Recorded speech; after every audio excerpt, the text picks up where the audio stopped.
Chapter 1, Module 2. In this module, we shall formalize the term product of sets. Here, we shall set up a definition for arbitrary product of sets, and for doing so, we shall see that an existential question arises. We call that axiom of choice and discuss axiom of choice in connection with product of infinite sets. We begin with showing that countable product of countable sets need not be countable. For a set capital X, x omega stands for the countable product of x, that is, x omega consists of sequences of the form x1, x2, etc. Each xi are taken from capital X. The theorem says that if X is a set containing 2 points 0 and 1, then the set x omega is uncountable. So, even if we start with a finite set, countable product will give rise to an uncountable set. To prove this, we show that no function from n to x to the power omega is surjective. Suppose G is any map from n to x to the power omega. For any n, suppose G n is equal to the sequence x n 1, x n 2, etc., where these x n i's are either 0 or 1. So, construct an element y n is equal to 1 if x n n is equal to 0 and it is 0 otherwise. Then y n is definitely a member of n, but there is no pre-image of y n under the map G. Hence, G is not surjective as desired. The set 0 1 to the power omega is an uncountable set, giving an example of uncountable sets. We now have another example of uncountable set given by the next theorem. The power set of n denoted by P n is uncountable. For this, it is enough to show that any function g from n to P n is not surjective. For each n, g of n is a subset of n and g of n may or may not contain the point n. So, consider capital M as all those members of n such that n is within n minus g n. Certainly, M is a subset of capital N and thereby a member of power set of n. We claim that M has no pre-image under the map G. For otherwise, let M belonging to n such that G m is equal to capital M. If M belongs to G m, then M belongs to capital M, and therefore, by definition of capital M, M belongs to n minus G m, which is a contradiction. On the other hand, if M does not belong to G m, then M belongs to n minus G m, and hence M belongs to capital M, which is equal to G m, a contradiction. So, we may generalize this result for any set A as follows. There exists no surjective map G from A to the power set of A for any set A. Let us try to prove this result. If A is empty, then power set of A has one element, that is set containing the empty set, and so it is non-empty. Hence, no surjection is possible. Let A not equal to phi.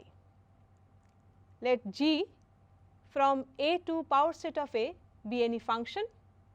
Choose any point A from capital A, then GA is a subset of capital A and GA may or may not contain A.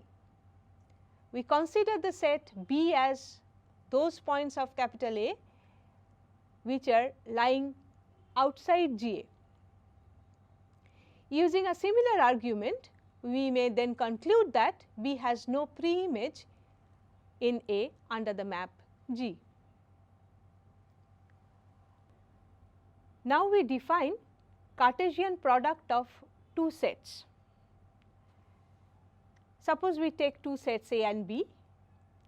Cartesian product of A and B, denoted by A cross B, is the collection of all points x, y, the pair, such that x is taken from capital A and y is taken from capital B.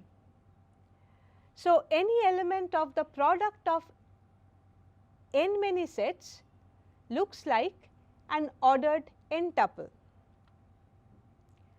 But the problem arises when we want to define infinite product of sets, because the concept of ordered n tuple is no longer valid for the infinite case.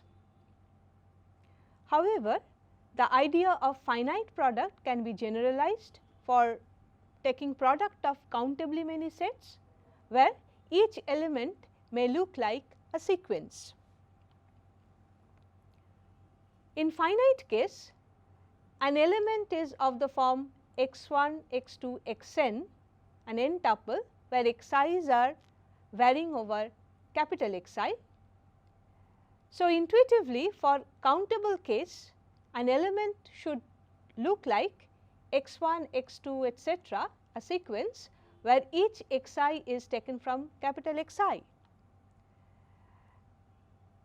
As we know that a sequence is a function from the natural numbers to union of capital Xi, we may rewrite this element x1, x2, etc., as a sequence x from n to union xi, I varying over n, such that xi is equal to x suffix I, which is a member of capital Xi. With this, we define countable product of sets as follows. Capital Xi, I varying over the natural numbers, be a countable collection of sets. These xi's may or may not be disjoint. We define the Cartesian product of this family of sets, which we denote by product xi, by the set of all functions from n to union xi, such that x suffix I is the element xi, that is the image of the natural number I under the map x, which should be lying inside capital Xi. Each element x is denoted by xi within bracket, I varying over the set of natural numbers, and the set capital Xi is called the ith factor of the Cartesian product. We first establish a result that finite product of countable sets is countable. Previously, we have seen that countable product of countable sets need not be countable, but now we show that the result is true provided we take finite product.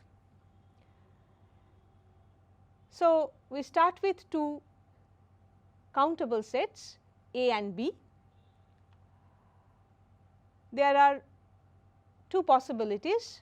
one is either A or B is empty, and the second possibility is that both of them are non-empty. So, if one of them is empty, then the product is empty, and therefore, the result is true. Therefore, without loss of generality, we assume that both A and B are non-empty. There are surjective functions f from n to A and g from n to B, as they are non-empty countable sets. We define a function h from n cross n to A cross B by h n m is equal to the pair f n comma g m for any A B belonging to A cross B.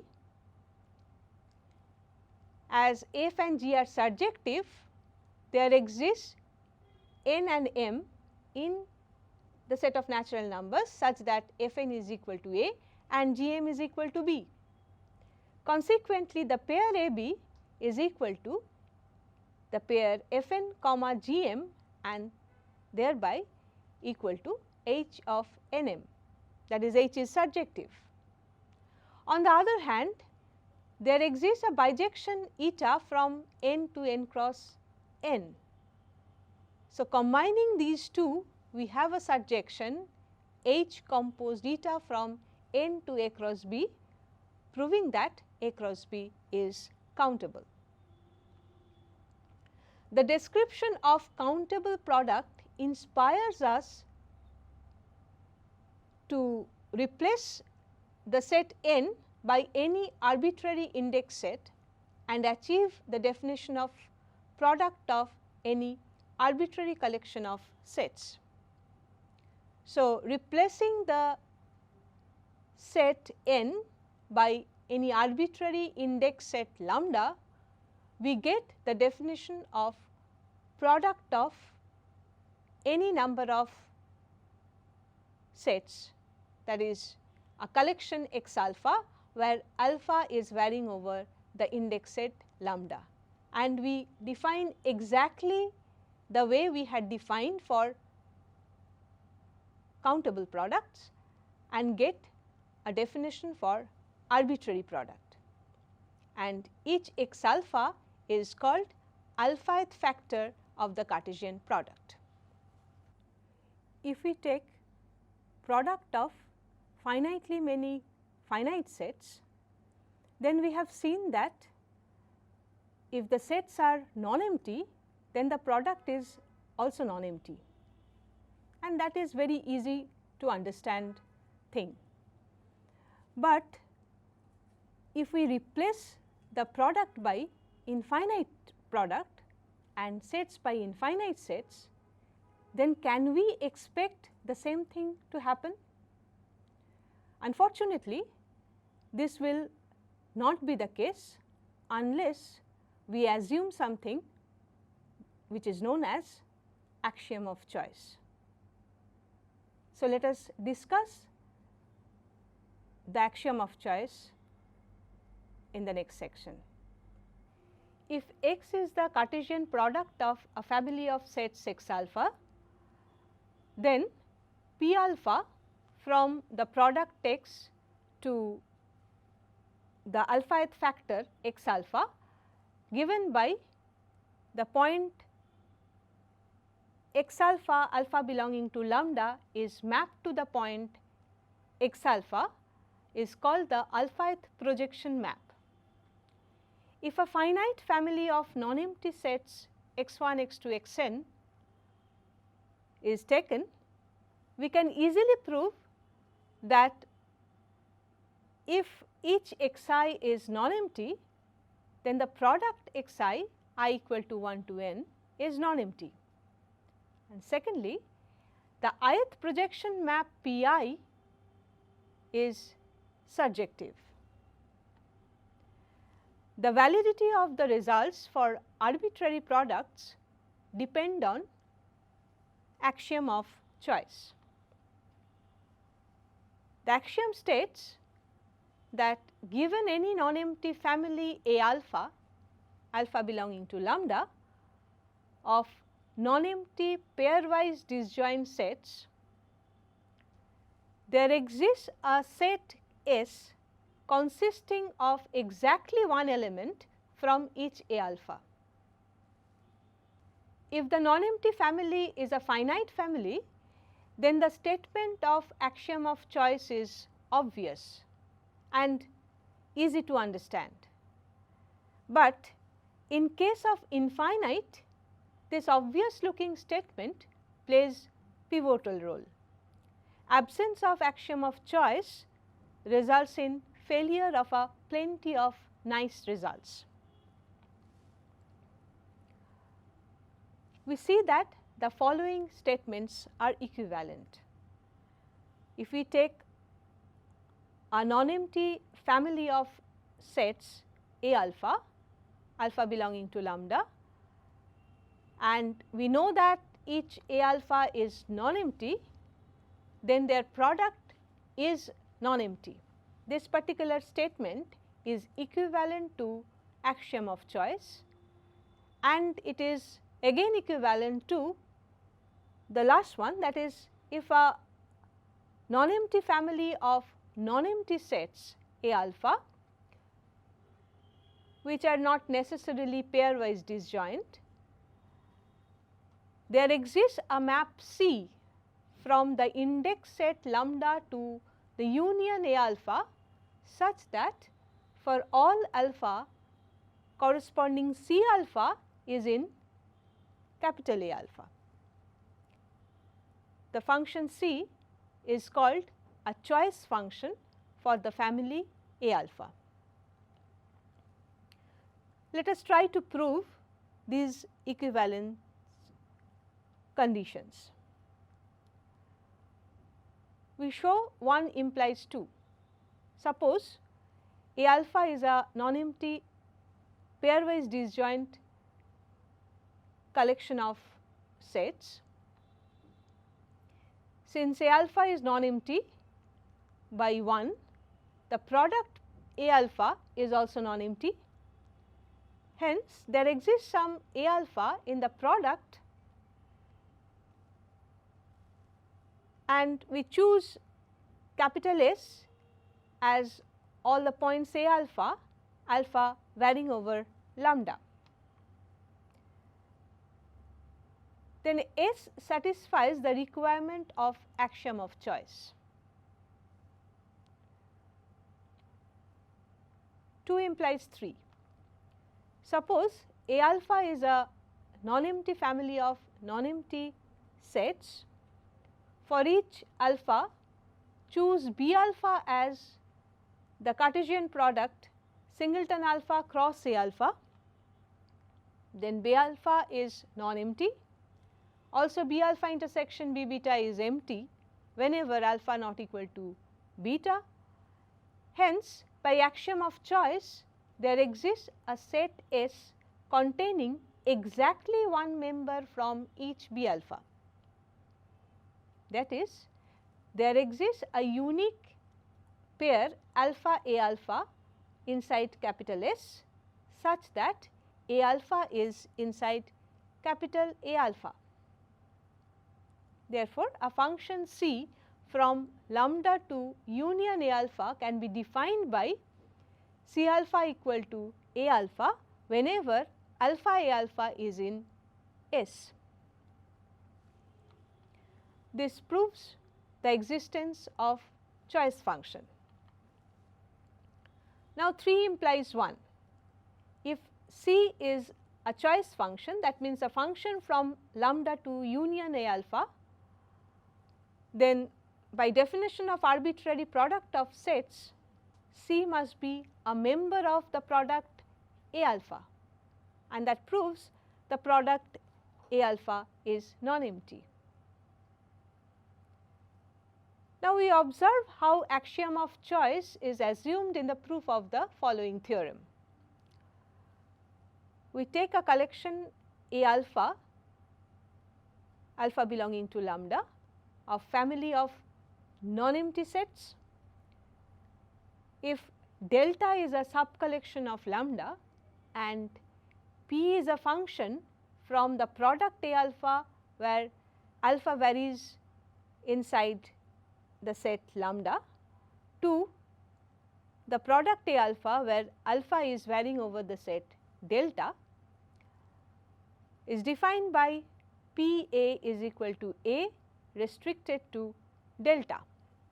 Then P is a surjective map.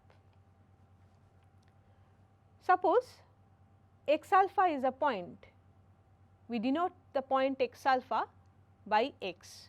The point is taken from product of A alpha, alpha belonging to delta. We have to find some element A in the product A alpha, alpha belonging to lambda such that P of A is equal to x.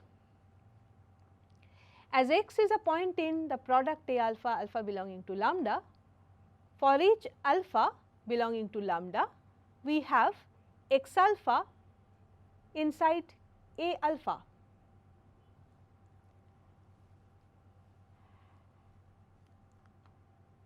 Since A alpha, alpha belonging to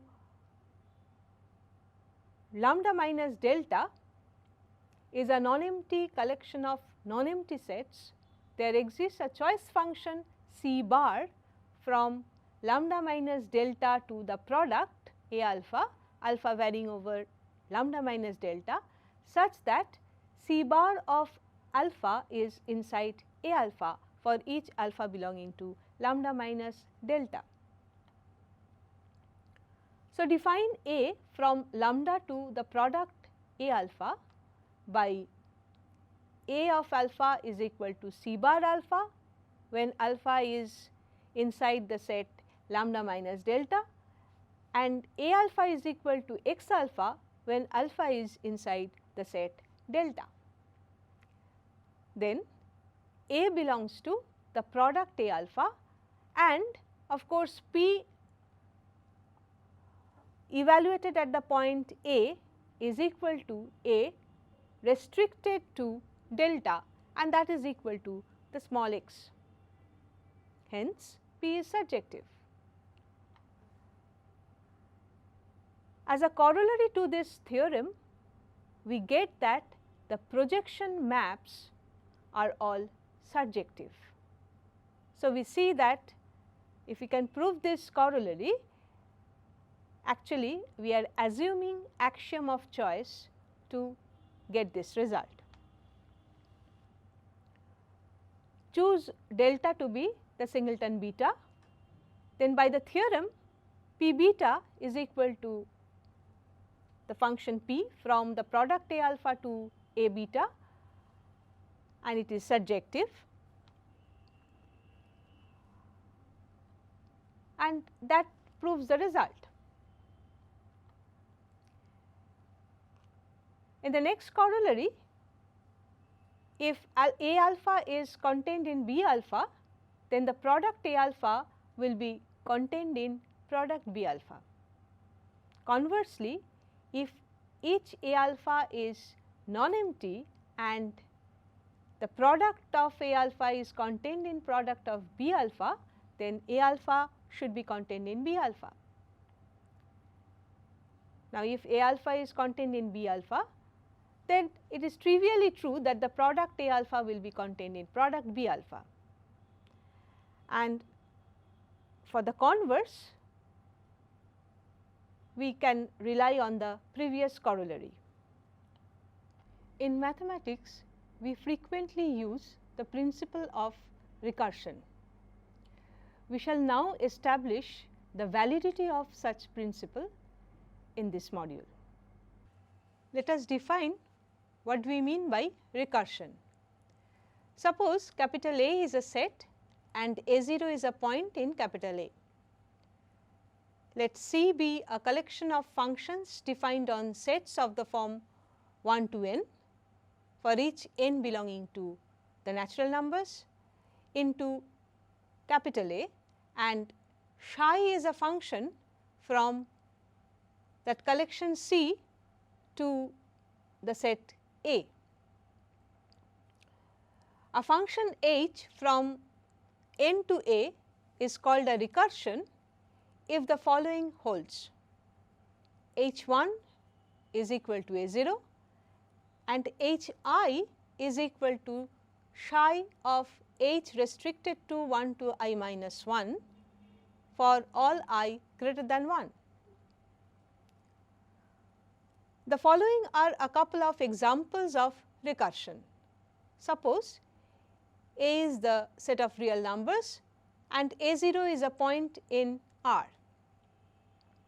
Then h from n to R defined as hn is equal to a to the power n is a recursion, because if we define psi by psi f is equal to fm multiplied with a0, where f is a function from the section of natural numbers 1 to m to R, then we have h1 is equal to a0, h2 is equal to psi of h restricted to h1, which is equal to h1 times a0, and that is equal to a0 square. Similarly, h3 will come out as a0 cube, and hence for any I greater than 1, we have hi is equal to a0 to the power of I. Next is another example where we take a as the set of real numbers, a1 is a point from R, and for a sequence a1, a2, an of real numbers, we define a function h from n to R by hi is equal to a1, a2, etc. up to ai, this product. Then h is again a recursion, because if we define psi by psi f is equal to fm into a m plus 1, where f is a function from the section 1 to m to R, then we see that h1 is a1, hi is the product a1, a2, ai, and this holds for all I greater than 1. For what follows, we assume that capital A is a set, a0 is a point from capital A, C is the collection of functions defined on sets of the form 1 to n for each n belonging to n into the set A, and psi from C to A is a well defined function.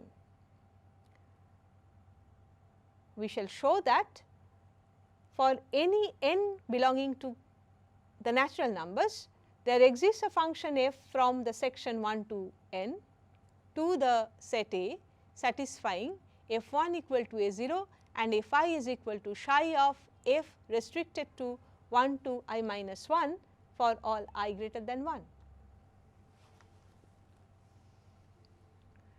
We prove this result by induction on n. Let n is equal to 1. Then define f from 1 to a by f1 is equal to a0, which shows that the result is true for n equal to 1. Suppose the result is true for n minus 1. So, there exists a function g from 1 to n minus 1 to capital A such that g1 is equal to a0 and gi is equal to psi of h restricted to 1 to I minus 1 with I greater than 1. Define f from 1 to n to the set A by fi is equal to gi when I is 1, 2, etc. up to n minus 1, and fi is equal to psi g when I is equal to n. Then this f is the desired function. In the next lemma, we start with two functions f and g.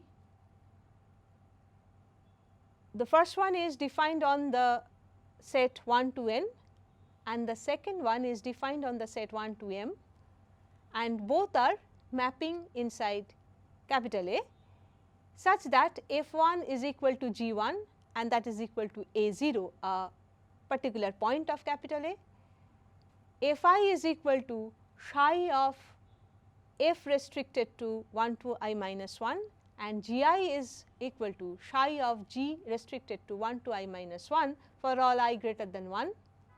then the result says that if I is equal to Gi for all I belonging to the domain of F intersection domain of G. If possible, let there is some I in the intersection domain F and domain G such that Fi is not equal to Gi. Then certainly I not equal to 1, because by the hypothesis F1 is equal to G1. Without loss of generality, assume that I is the least positive integer such that Fi not equal to Gi. Therefore, for all j less than I, Fj is equal to Gj holds. That is, F restricted to 1 to I minus 1 is equal to G restricted to 1 to I minus 1, and consequently Fi is equal to Gi, which is a contradiction to our assumption.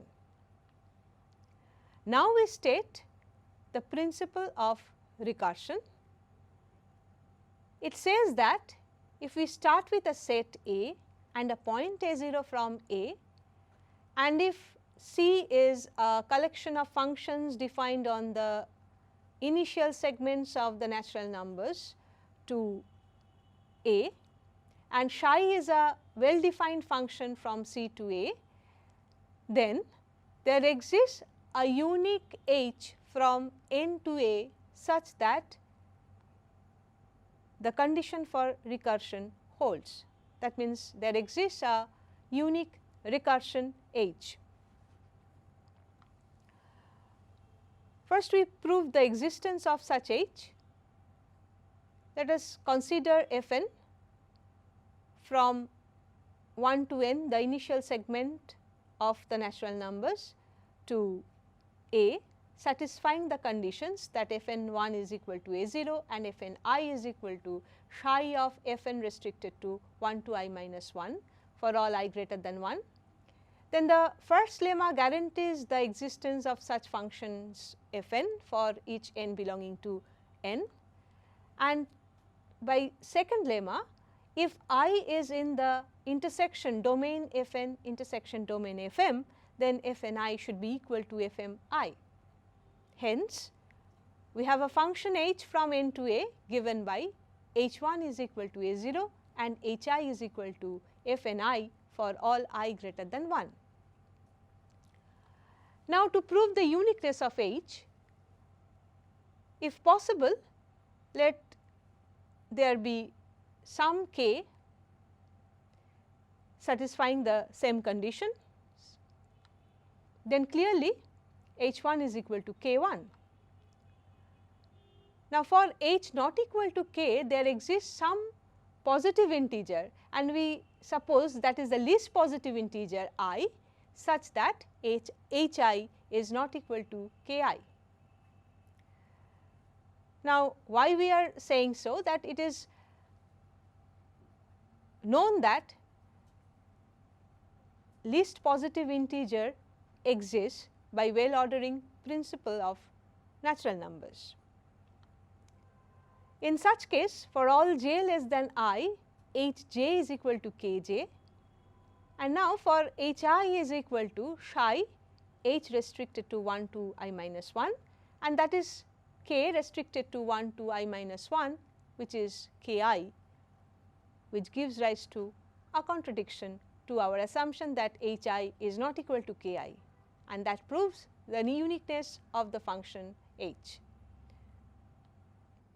To sum up, we have introduced product of arbitrary family of sets, and we have discussed and shown the validity of use of principle of recursion in throughout mathematics. With this, we end chapter 1, module 2.